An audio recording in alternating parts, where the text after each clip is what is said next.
afternoon and welcome to BizTech's Asian Midday Market Watch. I'm Brian Fernandez and it's the 1st of March with my new co-presenter, Samantha Voon, as well as our regular Friday guest, Kelvin Wong, Senior Market Analyst at Oanda. Kelvin, it's always great to have you on the show. My pleasure. Happy Friday, Brian, and happy Friday, Samantha. Yeah. Kevin, so tell us about market reactions to yesterday's US PCE January inflation data. Sure. So definitely we're talking about market reaction in terms of the broad-based US stock indices has been rather positive. If you look at the Nasdaq 100, the S&P 500, all reaching a new all-time closing high yesterday. Primarily the fact that over here is that there's no major surprises on the PCE print for the month of January in US. So I want to touch on over here is that yes, there's actually several market participants are getting a bit jittery with that month-on-month number print because the core PCE month-on-month number actually increases 0.5%. So that is actually the highest uptick about close to a year. But that's very likely due to a seasonal effect, especially at the start of the year, where there's a high possibility that businesses actually tend to use this start of a new month of a year to actually increases prices in terms of goods and services. But if you look at from a longer term perspective, ironing out all those seasonality effects, in fact, the year-on-year number, the core PCE year-on-year number, that means i.e. excluding food and energy prices, came in within market expectation at 2.8% year-on-year, and also a slight downtick from 2.9% year-on-year that was seen in December last year. So overall, what we could see over here is that for sure, the intermarket correlation based on the 10-year US Treasury yield. Why is it important? Because that is actually a global benchmark of funding rates. So if you look at the 10-year US Treasury yield has been rather sluggish below this 4.3% key medium-term resistance level. So that is actually also added on to another kind of a potential booster to what we see in that risk-on behavior in the broader base US stock market, major stock indices yesterday. Now, Kelvin, moving from the US over to China this morning, we just had Chinese PMI data that came out. What is your take on the data that has come out?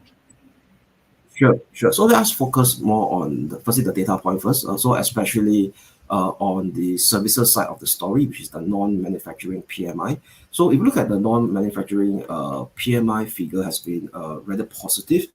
So it actually skyrocketed to, I would not say put up a skyrocket, but it jumped to 51.4 in February from 50.7 last month. That's also exceeding market forecast or consensus forecast of 50.8. So in fact, February print is actually the strongest expansion close to around since September last year. So this is very important. Why? Because the February print take into account of the Lunar New Year celebration.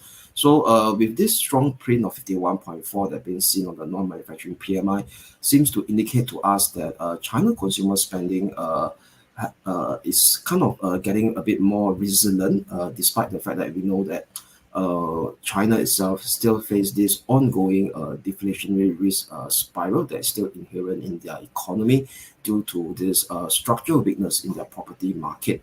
But what's interesting over here is that the initial reaction to the China stock market, especially the proxy, the Hang Seng Index, and the HSCI, as well as the Hang Seng Tech, has been much more negative than positive due to the fact that I believe that it's all about liquidity right now. If you recall, in the last close to about a month or so, or 4 weeks or so, the China stock market as well as the Hang Seng indices has been the top performer globally. That's just on a monthly basis for the month of February.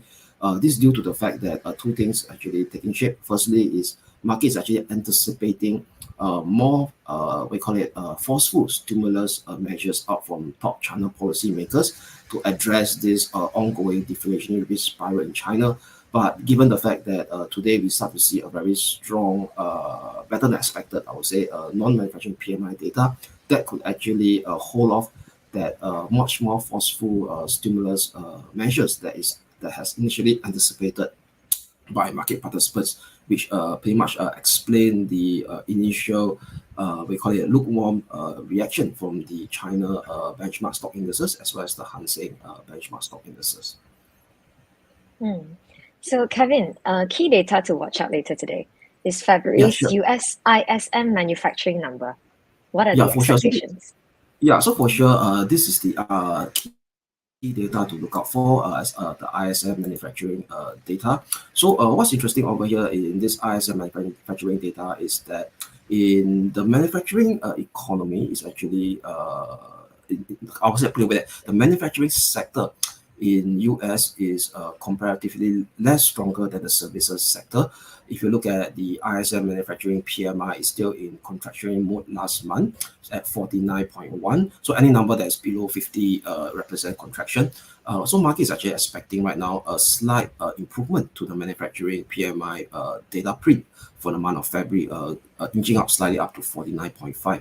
But to me, what's important is more important with regards to the sub-component of the manufacturing PMI. Don't forget over here is that the significant contribution to the US economy is more on the services side of the story rather than manufacturing.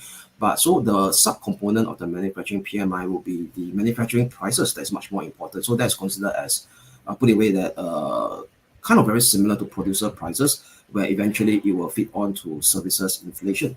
So manufacturing prices in the last couple of months has been rather firming at above 50 level. So last month was it came in at 52.9 for January. So market now is expecting a slight uptick to 53. So any numbers that is above 53, let's say we are coming at 56 or 57, that could be representing a potential sticky elevated inflation going forward into the second half of this year. Then that could derail a bit of that yesterday's risk-on behavior that's being seen on the US stock market. Now, Kelvin, on that note, thank you very much for your insights and thanks for coming on the show. My pleasure. We've been speaking to Kelvin Wong, Senior Market Analyst at Oanda, and this has been BizTech's Asian Midday Market Watch. I'm Brian Fernandez.